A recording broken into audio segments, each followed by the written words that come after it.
Guess who we have on the line? One of my favorite people in America, none other than the Queen herself, Ann Coulter, the author of a gajillion bestsellers, including Adios America, Resistance is Futile. You guys know the drill. She's wonderful. Ann, welcome to the show this evening.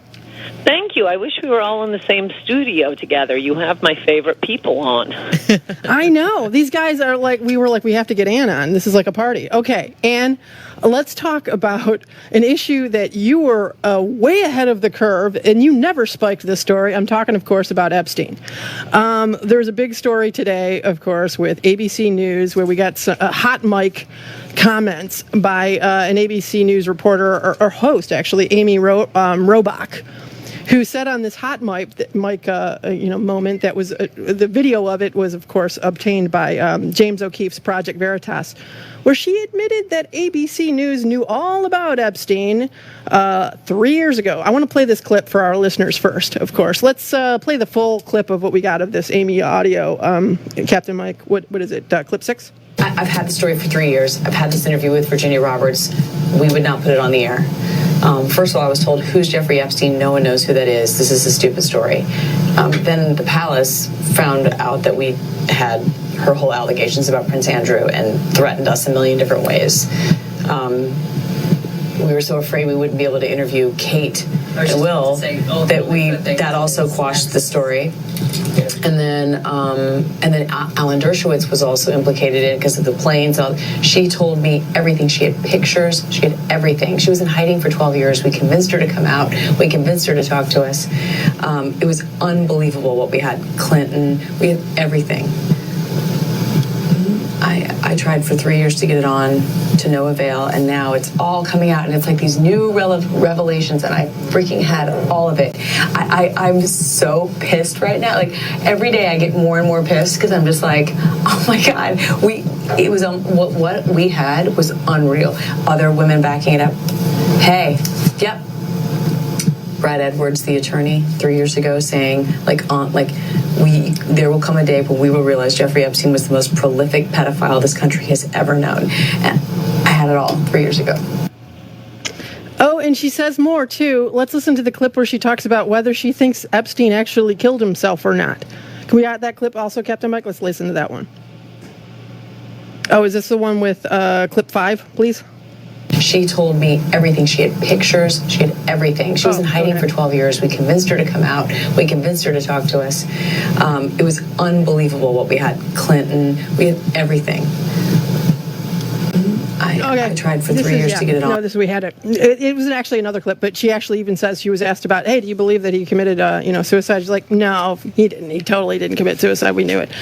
And this is all the stuff that you were actually reporting on the Epstein thing way before anybody, way before 3 years ago, and nobody was interested. There was like crickets. Nobody wanted to talk about it. Tell us about this. What did you think of this? Screaming from the rooftops. And by the way, for people who are just listening to the audio, it's very striking. You need to go to Breitbart and see it. She's sitting talking on a hot mic, something people get caught doing frequently. The Access Hollywood tape with President Trump being a famous example. But she's obviously just finished a TV segment or is about to tape a TV segment. She's talking to, who knows, a guest, a co-host, and you can hear the frustration in her voice.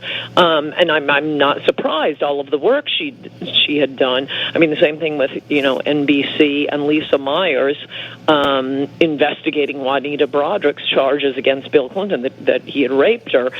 She investigated that 6 ways from Sunday, and she and everyone working for her was massively frustrated that NBC refused to run it until Clinton had safely been saved in office. I remember I went to I think it was a Rolling Stone party sometime after that whole Clinton impeachment, and all these people came up to me who had been like producers and cameramen and had been working with investigators with Lisa Myers, telling me, no, we went to the hotel. We thought we may have caught her in saying something untrue because she said when she looked out, she just saw, I don't know what it was, a field. And no, there's a parking lot when you look out of that window. And then we checked with the hotel. No, it used to be a field.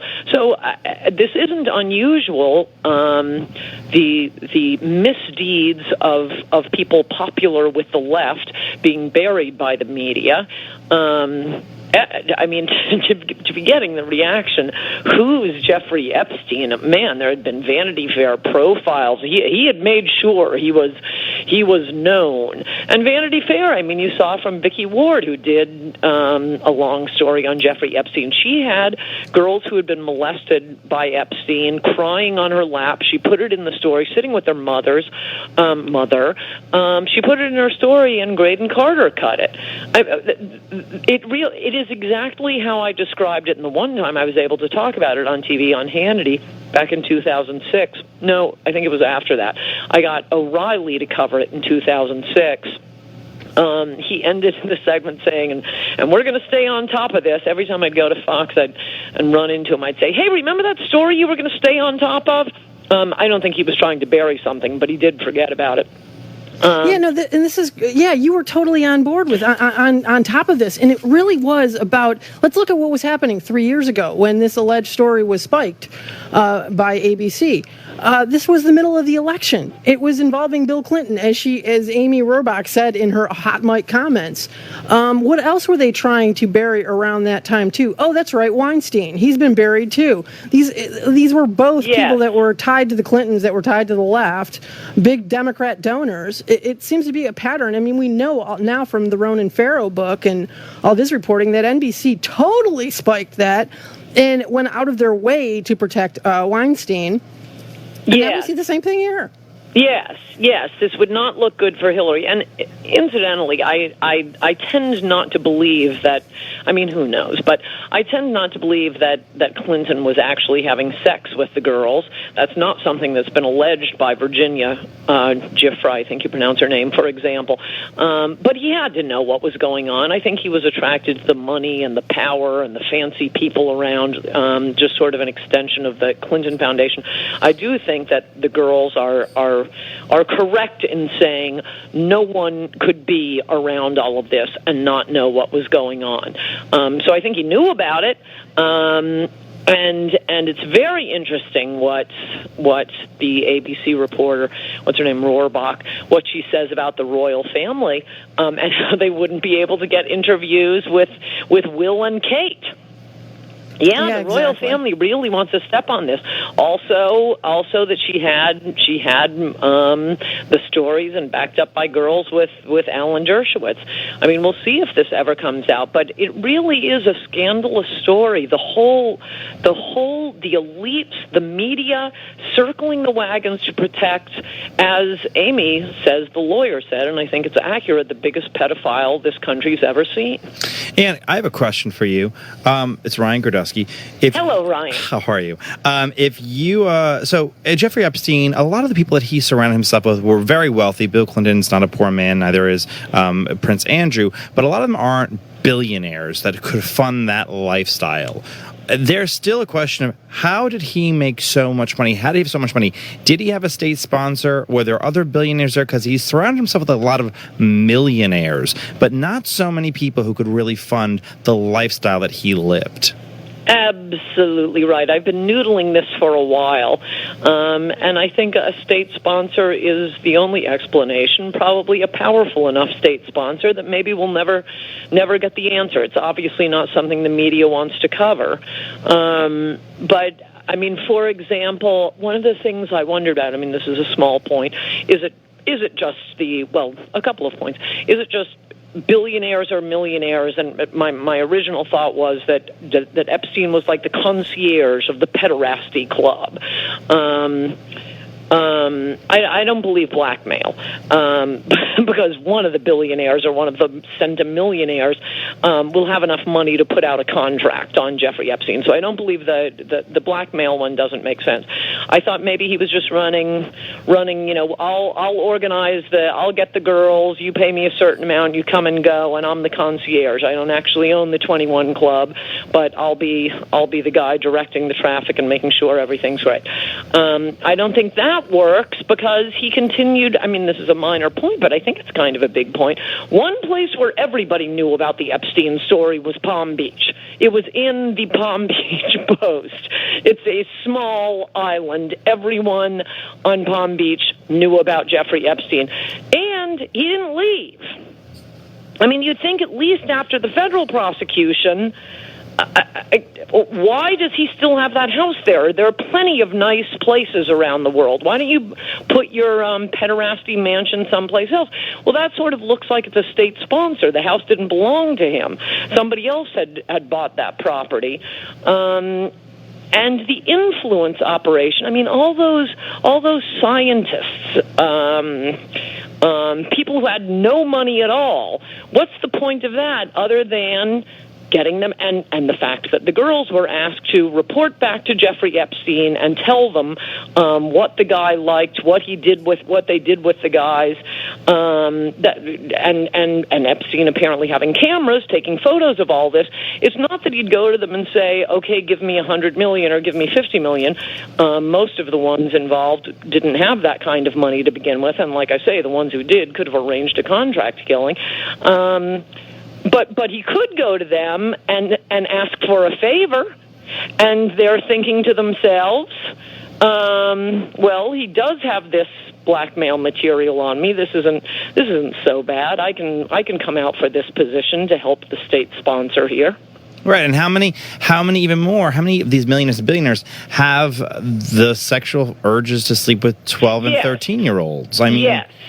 They're out there, but all of them are billionaires. I mean, is that the? Yeah. I mean, it's. But you know what weird. The thing is about that, guys, is not all of the women that he was trafficking here or getting here were underage. Some of them, like one of the people that's in one of the affidavits, she was legal. She was 19 years old when she came into the orbit of Epstein, and Epstein himself wasn't sleeping with her because apparently he liked really young girls because he was a pedophile, but he was forcing her to have sex with his friends.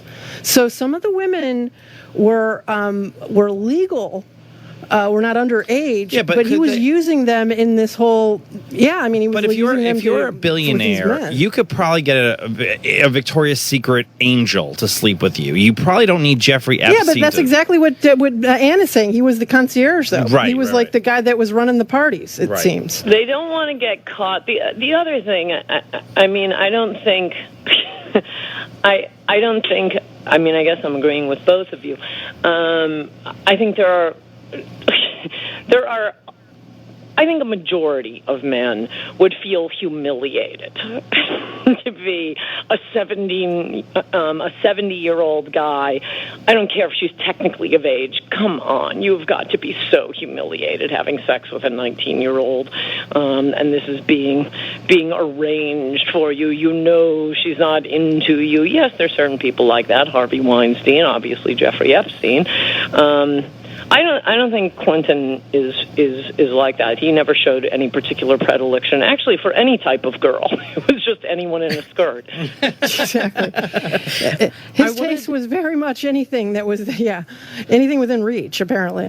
But Anne, I wanted to ask about, with bringing the media back into this, it's like we constantly see these patterns where these giant multinational corporate media companies are shooting down these stories about Weinstein, Epstein that implicate the ruling elite of the world, okay? And yet green light these same corporations, media companies, while they shoot those stories down, they green light stories to tarnish the reputations of people who cannot defend themselves, working and middle class people. Like, the thing that always comes to mind is CNN allowing their anchors and their reporters to go after the guy that created that meme that Trump posted. He's like this working class guy in the middle of kids. Yeah, the Covington kids. They always green light stories to go after people who they know cannot defend themselves financially, working middle class Americans, but they will shoot down every single story that implicates the ruling global elite. Yes, I mean, the only hope, that's a great point. And as I've often said, I think the only hope is the total destruction of the media. We can't accomplish anything. They're utterly corrupt. They are unreformable. And I hope more and more people are seeing it, particularly now they can't seem to control themselves now that Trump is president. Just the lies and the viciousness, the cancel culture we're getting. I loved that Obama came out against the cancel culture the other day. There are still some sane Democrats out there. And as far as destroying people's lives, I also loved that guy from, I don't even know what the newspaper was, in Indiana, I guess, who doxed some poor schlub who had just donated millions of dollars to a child's charity hospital, and they find some, inappropriate tweets or Facebook posts he had used. And then right-wingers turned around and did the same thing to the journalist and got him fired. that was a great victory. Yeah, no, I mean, this is cancel culture. It's so crazy. Yeah. I think more people, and I hope. I mean, we talk to one another, and people are listening to Breitbart. You have to make sure all of your friends and neighbors understand how utterly corrupt and lying the media is. It's just great to have the media on your side. I mean, this is totally off the Epstein or Covington case or Bill Clinton, but it's kind of amazing how the media is pushing this whole Ukraine story, which I'm sort of refusing to pay attention to. I got really into the Russia thing just so I could dispute it in Resistance is Futile, and now we have the same thing, except it's even stupider. So I totally. Please, we were just talking about this on the show, the first show. I was like, I'm so sick of this. Nobody cares about Ukraine, really. I'm more angry that we were even giving them any money, not that it was delayed. The really striking thing is they will not describe what it was Trump wanted Ukraine to investigate. That Biden on tape saying, I'm getting on a plane in 8 hours, and if you haven't fired the prosecutor, parenthetical, investigating my son's company, taking the $1 billion with me. And you know what? The prosecutor was fired. I mean, everything they are alleging about Trump, the money was paid. It wasn't an explicit quid pro quo like that. It was to request an investigation of corruption, not to block an investigation of corruption. It didn't involve some personal family member of Trump's. It involved corruption by the former vice president. But wow, I don't know if the New York Times has written about it. I know the New Yorker had a very good article on the Biden story, but that was before the. Oh no, the New York Times did. They did. They actually did, Ann, on the Burisma Holdings, the Hunter Biden thing. But that's all conveniently forgotten now because one time, because in their other articles they describe it as Trump's request for Ukraine to besmirch his potential 2020 rival. Really? What did he do exactly? And when Anderson Cooper, whatever his name is, when he asked the question at that last Democratic debate, it was like me formulating a joke of how the media would phrase it. Now, Vice President Biden, we know the allegations are false, and Hunter Biden and you have done absolutely nothing wrong. That's how you're asking the question? And isn't it amazing how Democrats get riled, the left gets riled up over the president isn't giving a foreign country billions of dollars in American taxpayer money. Yes. Oh my gosh, that America Last policy is going to win them the election, Anne. My bigger question back to Epstein for a second was that they wouldn't let Epstein happen because they didn't meet their standards of journalism. They didn't let the Weinstein story happen because they didn't meet their standards of journalism. They let Julie Swetnick go on television every 5 seconds with that story. Every Kavanaugh accuser, Julie Swetnick was the most ludicrous thing I've ever heard before in my life. They ran wild. So I would just like to know what the standard is and how, like, all the Kavanaugh people skirted through it. And Michael Avenatti. And the porn star, Stormy Daniels. No, very, very different standards here. It's just getting to the point that the only way you can read the mainstream media is to completely reverse the villains and the heroes. Yeah. Well, okay, let's talk about, before we let you go, we got to ask you about a couple of things, Anne. But one thing is Kentucky. Let's talk about Kentucky. What happened with Kentucky? Go ahead. Well, I was about to email Ryan and ask him. That is one lone state that we cannot blame on immigration. So before I say anything about Kentucky, Virginia is 100% immigration. Virginia has gone the way of California. It is gone. So get used to it, Republicans, because you're going to have a lot of sad nights like this because of the effects of immigrants being moved into red states, as has happened in Virginia. Now, Kentucky, that's not the issue. No, we were covering. The only thing I can say about that is the children of Democrats do very well with Trump voters. Well, no, what I said if you look down the ballot at every other Republican who ran, they swept the state. I mean, they flipped the attorney general's race. We have the first black Republican, black person of any party, but black Republican is now the attorney general of the state. They swept in Kentucky. It was just Bevin, and that's because Bevin was terrible. He was the accidental governor who should have never won to begin with, who was just a Northeasterner living in Kentucky, who irritated enough people. And I mean, he lost one county by 100,000 votes. That was I think Lexington or Louisville. He lost one county by 100,000 votes, where other Republicans lost. That was Louisville. He lost it by 100,000. Other Republicans lost it by 40,000. So there were 65,000 people in one city alone who were like, I'll vote for every Republican you put on the ballot, just not Matt Bevin. Are you saying that libertarianism is a loser, Ryan? Oh, yeah. The Libertarian really helped our cause. 8,000 votes for the Libertarians, 26,000, something like that. Bevin, if he lost, and by the way, you're being very tough, Ryan. There's almost certainly going to be a recount because it is razor close. Yeah. But it's only separated by 5,000 votes right now. Libertarian candidate, 26,000 votes. Go Libertarian. Right. But here's the thing that's even funnier, though, Anne, is we were joking about this. Bevin is very libertarian. He's a libertarian wing of the GOP. The very much austerity and all of that, and the purists and terrible on immigration. And yet he's still terrible on immigration. Terrible on immigration. Oh yes, terrible on immigration. And yet he still lost. Okay, the libertarian candidate still stole some of his votes. That's what's funny. He's uber libertarian.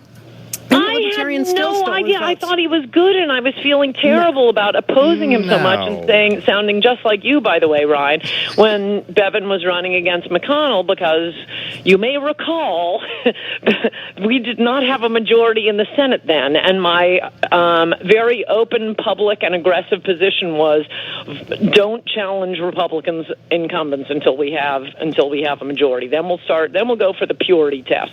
And the other thing, by the way, the winner of that, when Bevin primaried McConnell for a Senate seat, McConnell won, and he ran against another child of a Democrat. So that wasn't an easy race for McConnell. Everyone thinks of Kentucky as like it's Alabama. No, they go back and forth between Republican and Democratic governors. It's not as conservative as you might. Well, Democrats have a huge voter registration advantage because, like the South, for decades they would vote for Republican for president and Democrat for everything else. I believe, and I might get this wrong, but I believe the first Republican to win the Senate seat since the Civil War was Mitch McConnell. It was. Yeah, I think that's right. Yeah, mad about Sherman's march. All right. And you got to tell us, all right, and let's talk a little bit about these issues of like the immigration stuff. Because one of the stories that it seems to be I'm hearing about is that perhaps within the Trump administration and the way that the Department of Homeland Security is handling immigration, it seems as if they've made almost some agreement with the people who are more the hardline immigration types. They're allowed to deal with the border issue, but they're allowing the donor class to have as many green cards as they want. With the, with the H-1B yeah, visas. that'll do it. That's when I'm kind of getting the sense, because they're putting like a guy in charge now of DHS, it seems like. Correct me if I'm wrong, Mr. Binder. Chad Wolf, who's like as corporate, a friend of the corporations in the H-1B visa industry as you can get. He's now in charge, but at the same time, they're like trying to say, oh yeah, but we're going to crack down on the border, all the problems with the border. So it's like you guys can fiddle with the border. Meanwhile, we're flooding the zone with illegal immigration to, giving the corporations as much, replacement workers to like drive down American wages as they want. Yeah. Well, that's another reason I'm not interested in this Ukrainian story. I'm sick of defending this guy for, i.e., the president,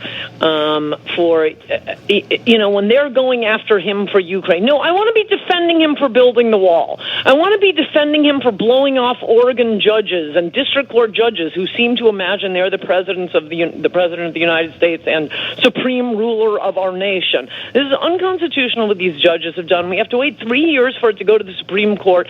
Trump has won every immigration case that the New York Times and MSNBC have, it's like Nazi Germany. Supreme Court upholds. So, let us defend you on doing something we voted for you to do. Then I'll be interested in defending Trump again. And the other thing this reminds me of, there's a guy I follow on Twitter, mostly for the cute pictures of beagles, called Battle Beagle.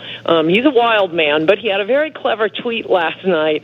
It was a chart from the New York, I think it was the New York Times, it looked like the New York Times print, and it had how different demographic groups are looking at the presidential race.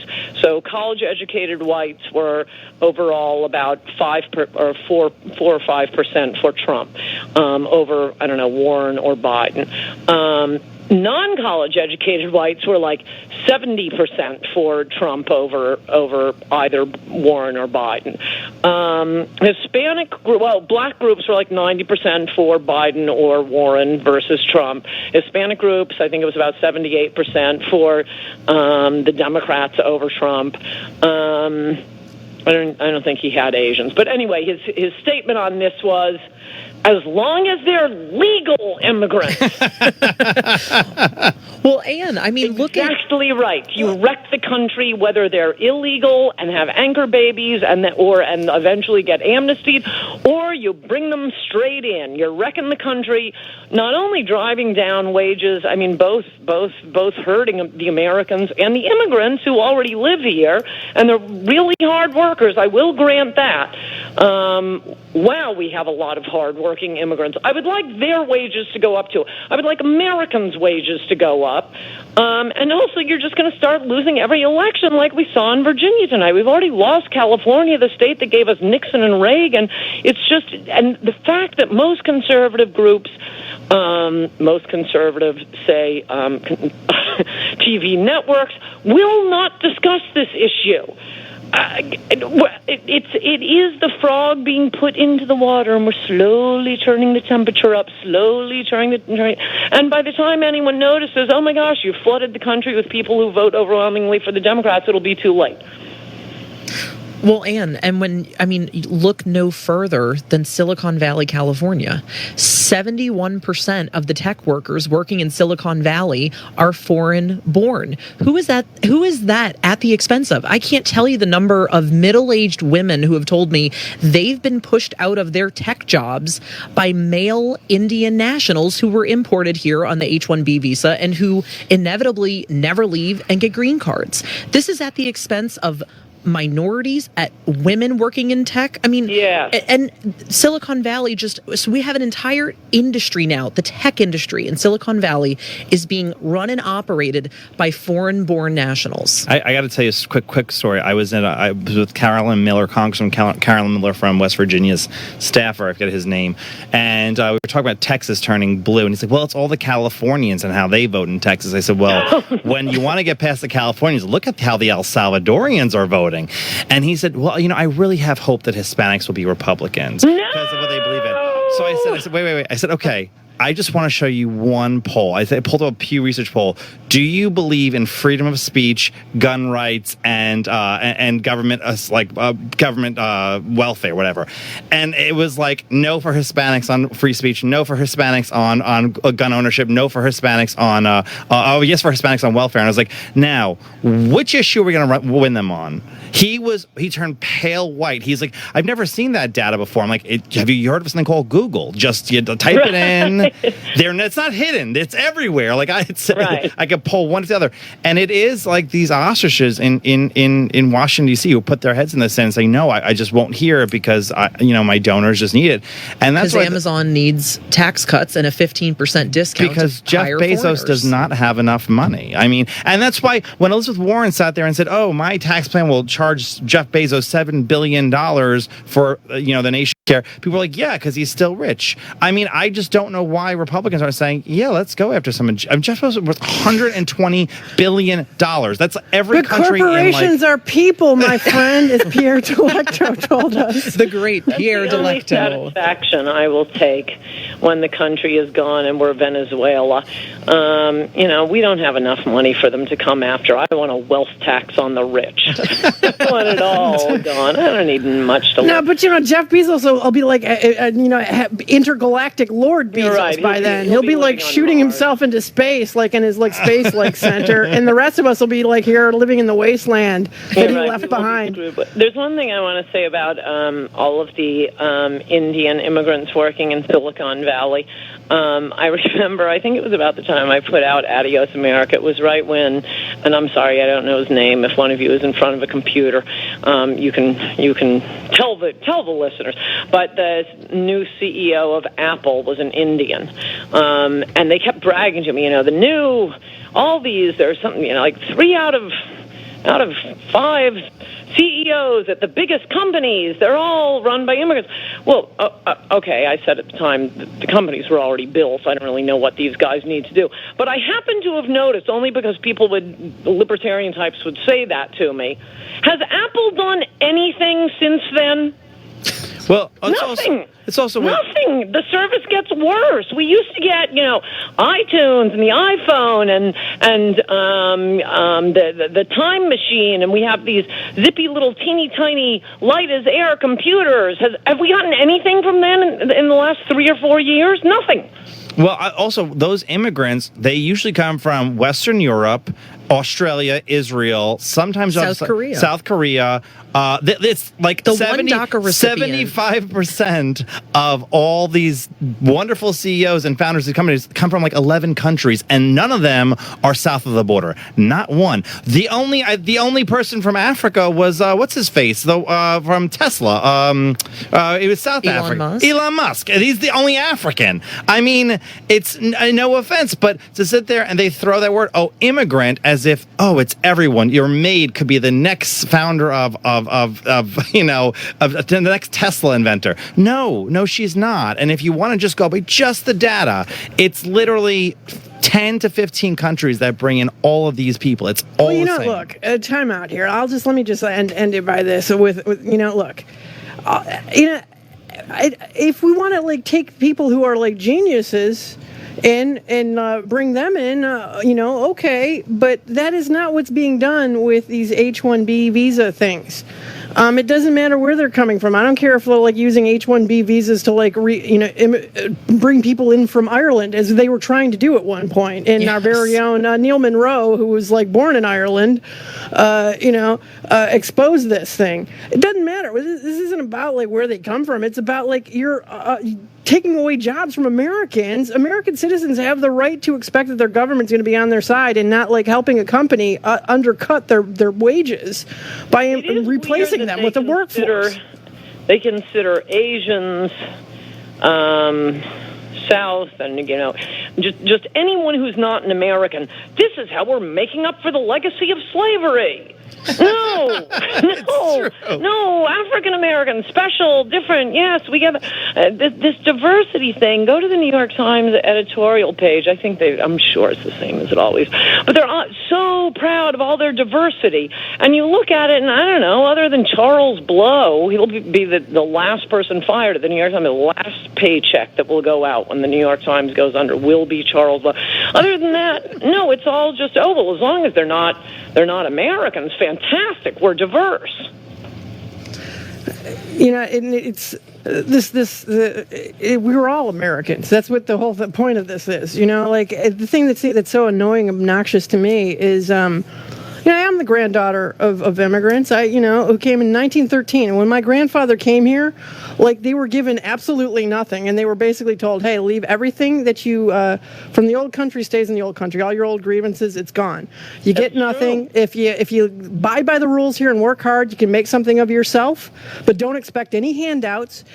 Speak English at home. Raise your kid to be American. Welcome to America, a land of opportunity." Right, and within a decade, my grandfather came here with nothing but $30 in his pocket. He had already opened up a very successful grocery store business in the boom town of that era, which was Detroit, Michigan, right? And my father, his son, fought for our country in World War II, part of the greatest generation. That was our history. But you know what? We closed down immigration after that golden age of Ellis Island, and we forced everybody to assimilate. And we really forced them to assimilate back then. We have nothing like that now. Golden era. That's how we got to be such a great country, because it was sink or swim. You could be laissez-faire back then. And 30% of immigrants, from some countries, even higher percentages, they went home because they couldn't make it.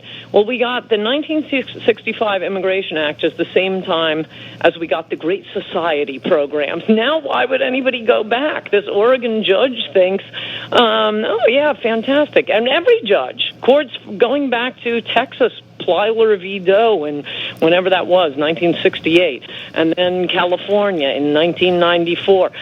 Voters keep saying, sure, fine, we'll take immigrants. We don't want to have to pay for them.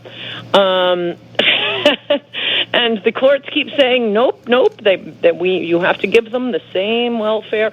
All these Democrats want to give the free health care to the immigrants, illegal immigrants, no less. Yeah, and at the end of the day, this all boils down to the prioritization of foreign-born nationals in this country over American citizens. And we've seen that with the angel moms not being able to sue sanctuary cities, where at the same exact time, there are DACA illegal aliens fighting in the court right now to demand that they can obtain welfare if they are given amnesty at some point. It's unbelievable. This was never done. Never done. Back in the day, in the golden age, as I mentioned, of Ellis Island, they literally, if you could not support yourself, you were gone. If you had any defect at all, any medical issue at all, the shipping company that brought you here, whatever that line was, they had to pay for your way back. So they checked you on both ends. Like before they let you on the boat, they checked you, and then at Ellis Island they checked you. And if you had anything wrong, I'm talking like your eyesight was wrong, you were gone. Oh yeah, boom, a cleft lip, anything. Well, exactly. What the one thing is though that, and social scientists have found this out, greater diversity creates less social trust, and less social trust that you even want to invest in the country. People don't want to invest because of greater diversity. And I mean, this is study after study. The guy from Bowling Alone, for example, has sat there and found this out and studied this over and over again. But it's been dozens of studies across different countries, and it's the same exact result. It's innately human, and we act, a professor told us something different, and we'll fly blind through it. Well, again, and we'd be more supportive of social welfare programs that are apparently so dear to the heart of Democrats. When you feel like these are your fellow Americans, it's part of your family, an extended big family, some members of whom we don't like, but still we're sort of all in it together. Yeah, of course you don't have that. I wrote about that study in Adios America, and I think one of the funniest things about it was that Robert Putnam, who did it, he held withheld it. He wouldn't release the data for like 7 years, and he kept trying different variables that could be, maybe it's not causation, maybe it's correlation, and he tested for every other possible thing: marriage rates, poverty rates, number of movie theaters in town, and it all came back to diversity. The more diverse, the less social trust. The more people said their best friend was the television. They didn't trust their neighbors. They didn't vote. They weren't involved in civic affairs. Really quite the opposite of the sort of country this is. There's so many bad things, and we're seeing one of the bad things from mass unrestricted immigration in Virginia tonight. Well, and without enforced assimilation. I go back to this. Back in my grandfather's generation, they understood assimilation much better. You had to be American now. We look at that era and we laugh at it. We mock it. We think they were silly and rubish and, dumb. But no, they actually were not stupid. That was a generation, again, that produced our greatest generation. They understood something about making a country that where people all pulled together. I'm just saying. But you know what, Ann Coulter, I hear that you're going to be speaking this month in Berkeley, California, of all places. Tell our listeners where they can find out about this. I guess yes, November 20th, please. I am. November 20th, 7 p.m. on the campus of Berkeley. I don't know where yet, and that's a good question. And find out about it. It's the Berkeley College Republicans sponsoring me. Right. But I'm going to tell them, go to Ann Coulter on Twitter, at Ann Coulter, follow her on Twitter, and also just go to AnnCoulter.com, and Ann will have it up there. When I have the full information, it will definitely be there. But yeah, and we will be covering it, I'm sure, of course, because it's like it's wherever you go. To come. Yeah. We'll go afterwards. I have some good news, though. In Tucson, Prop 205 to make it a sanctuary city failed 71% to 29%. Wow. Yeah, no kidding. There you go. Including in Hispanic majority areas of the city. Incredible. Now, we have to break because we're going way, way long, but that is a great line to break on. Ann Coulter, I want to thank you so much for joining us, folks. Please follow Ann Coulter at Twitter, AnnCoulter.com, and Ann Coulter on November 20th when she's in Berkeley.